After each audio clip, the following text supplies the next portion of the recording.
Hello friends, praise lord. இந்த video பாருங்களேன். இந்த ஆசீர்வாத தட்டு ஏலத்துல 1,25,000 போயிருக்குன்னா நீங்க நம்புவீங்களா? சர்ச்சில் அர்ப்பின் பண்டிகை அதான் ஃபேமிலியா போயிருக்கும். இந்த அர்ப்பின் பண்டிகையில சபையார் எல்லாருமே பொருளாவே காணிக்க படைப்பாங்க. இதுல என்னென்ன பொருளா இருக்கும் பாத்தீங்கன்னா, தங்கம் இருக்கும், கோழி இருக்கும், ஆடு இருக்கும், வீட்டுக்கு தேவையான பொருட்கள், சாரி, ஸ்நாக்ஸ் எக்கச்சக்கமா இருக்குங்க. சபையார் படைச்ச பொருட்களை எல்லாமே சர்வீஸ் முடிஞ்சோன்னா ஏலம் விடுவாங்க. முதல் 2 தட்டு ஆசீர்வாத தட்டுன்னு ஏலம் விடுவாங்க. அதுலதான் ஒரு தட்டு 1,25,000 போயிருக்கு, 2வது தட்டு 50,000 போயிருக்குங்க. அதுக்கப்புறம் அங்க இருக்கிற நிறைய பொருட்களை கொஞ்சம் கொஞ்சம் வச்சு ஏலம் விடுவாங்க. சம்டைம்ஸ் அது 3,000 போகும், 5,000 போகும், ஏன் 20, 25, 30 போகும். எங்க சபையார் எல்லாருமே போட்டி போட்டு இந்த ஏலத்தை எடுப்பாங்க. பாக்குறதுக்கு ரொம்பவே சந்தோஷமா இருக்குங்க. என்னங்க இது சர்ச்சுக்குள்ள ஏலம் விட்டுட்டு இருக்கீங்க? இதுக்கு தானே இயேசு கிறிஸ்து அவ்வளோ டென்ஷன் ஆனாரு. லைக் பைபிளே ஃபர்ஸ்ட் டைம் அவர் அவ்வளோ கோவப்பட்டதே அங்கதான். என் பிதாவின் வீட்டை கல்லர் குகையாக்காதீங்க, ஒரு வியாபார ஸ்தலமாக்காதீங்க அப்படின்னு சொல்லி அவ்வளோ வைராக்கியமா பேசி அங்க இருந்தது எல்லாத்தையும் தட்டி விட்டாரு.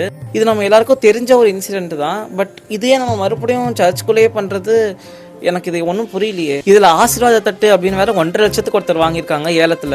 லைக் இது என்ன கான்செப்ட்னு எனக்கு புரியல. உங்களுக்கு தெரிஞ்சா கமெண்ட் பண்ணுங்க. ஸோ ஒரு ஆசீர்வாதத்தை ஒரு காசு கொடுத்து வாங்கிடலாம் அப்படின்னு நினைக்கிறீங்களா? ஆக்சுவலி பைபிள்ல இதே தான் சைமன் அப்படின்னு ஒருத்தர் அப்போஸ்தலர் காலத்துல பண்ணாரு. இந்த வசனத்தை நான் வாசிக்கிறேன் பாருங்க.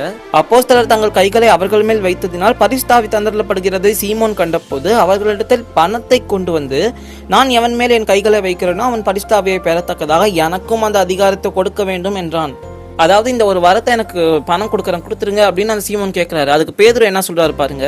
பேதுரு அவனை நோக்கி, தேவனுடைய வரத்தை பணத்தினாலே சம்பாதித்துக் கொள்ளலாம் என்று நீ நினைத்தபடியால் உன் பணம் முன்னோடே கூட நாசமா போக கடவுது.